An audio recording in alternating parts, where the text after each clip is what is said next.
Please make sure to subscribe and like these videos. If you have any recommendations, or perhaps a story of your own you would like added to the collection, please feel free to email me in the description below. Now, on to the story.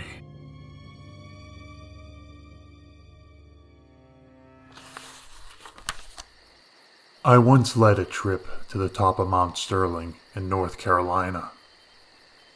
It's a tough climb to get to the top, about 6 miles from the nearest road. I was leading a group of 8 middle school kids and had one co-instructor. We were camping out on top of the mountain, and it was a beautiful night with a full moon. The kids and the other co-instructor went to bed in their tents. I chose to spend the night in a hammock that night. I was really into a book I was reading, so I stayed up and read until about 10:30 p.m. I turned my headlamp off to settle in for the night. Everything around me was rather bright from the moon and from the position I was in. I could see down the trail we had hiked to get to the top. I laid there enjoying the scenery and noticed something moving on the trail. Bears are common in the area, so I perked up. As it got closer, I could tell it was a person. We were in the middle of nowhere, and there was someone hiking up the trail with no headlamp or any gear. I was just frozen, watching this person move closer to our camp. They arrived at the top of the mountain where we were and just stopped. I watched as what appeared to be a man survey our camp. I really could only see the outline of him. He stood there for what seemed like 30 minutes, but may have been just 10. He then turned and sat down under a tree facing our camp. He was sitting up in a way that I knew he wasn't trying to sleep. He just sat there, staring at our camp. I had no idea what to do. I decided to wait it out. I waited, just staring at that man while he stared at my camp. This went on until about 3:30 in the morning. Then he stood up, took a moment to survey my camp a few minutes longer, and then went back down the trail he came up on. I, to this day, have no idea what that was all about, but it freaked me out. I was paranoid that we were being followed for the rest of the trip.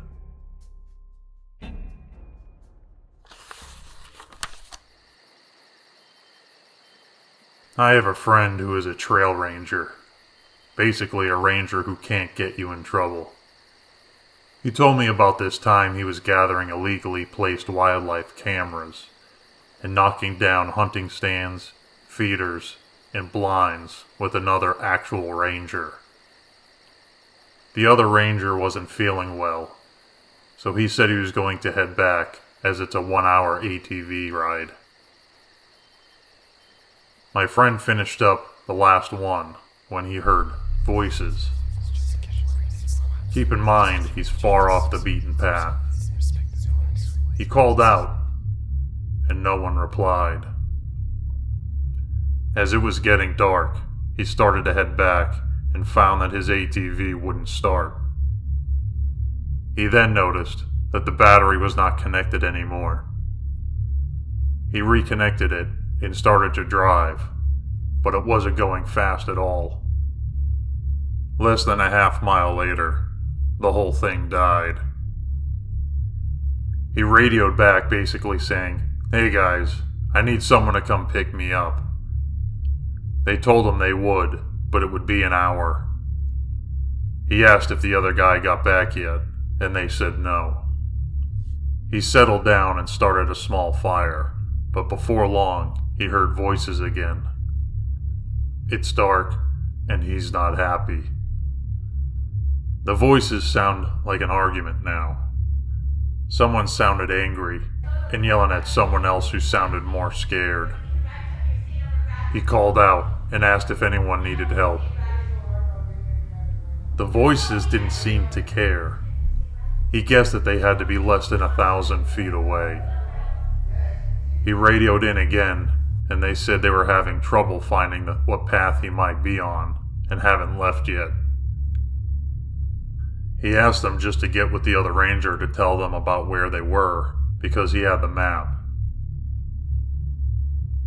They said he still wasn't back yet. About 3 more minutes go by, and he hears the voices start up again. He decides to walk to them, hoping maybe they could stop being drunk assholes and maybe have a map. He walked in their direction, but the voices seemed to be getting further as he got closer. Finally, after 20 minutes, he gave up and walked back. He got a radio call, and they said the other guy was found passed out, covered in vomit, and was being taken to the hospital. But he crossed off everywhere they found a stand, so they had a general idea where he was. Then the radio died. Then the voices came back. Bored out of his mind, he decided to listen to what they were arguing about, picking up things like, "Well, it wasn't yours to take. I don't care. You knew better." And so on. His guess was 2 hunters arguing over a kill. Then he heard one shout something that he couldn't quite make out. Then silence. A gunshot. He doused his fire and hid. After that, he heard nothing. Just his breathing for the next half hour until he saw ATV lights heading in his direction. He told the guy picking him up everything, and they called back. They had people looking for 3 hours and found nothing. They came back the next day with police and dogs. After about an hour, a shallow grave was found, and in it was a long dead man who had clearly been shot in the face. Thing was, it was a skeleton who was there for years. So either the argument he heard just ended with a bang and both parties went home last night, or he heard the murder of someone from years ago.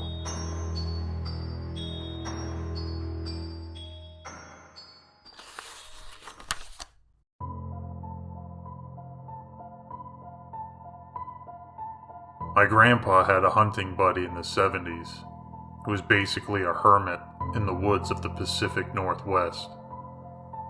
He was staying with him in his cabin deep in the Cascade Mountains during a hunting trip. No running water, no electricity.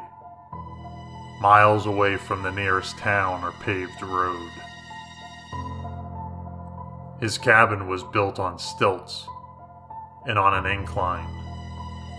It had a 10-foot balcony from the base of the bottom of the stilts with no ladders or stairs to climb up on.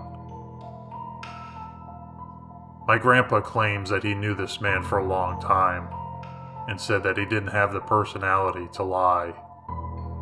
I've also known my grandpa to never be one for bullshit.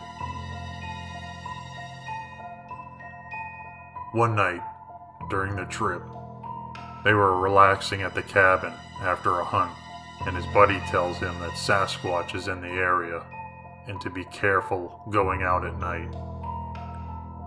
Thinking he was pulling his leg, my grandpa chuckled and didn't think much about it. His friend then put on a very serious face and grabbed a few pieces of fruit, bread, and jerky and placed them in a bowl.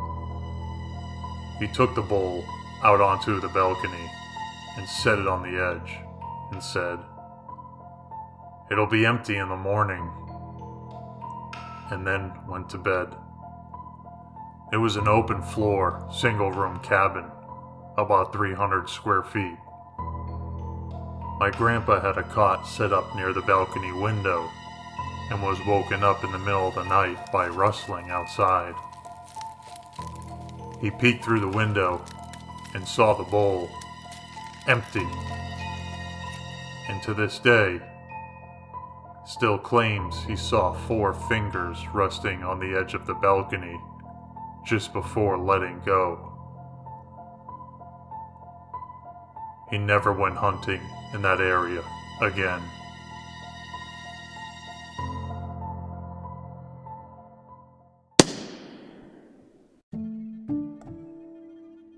You made it this far. Care for some more stories? Check out some of my previous videos and don't forget to subscribe so you don't miss out on more scary stories. If you have a scary story of your own, please send them to me via the contact links in the description below. I'm always looking to add more to my library.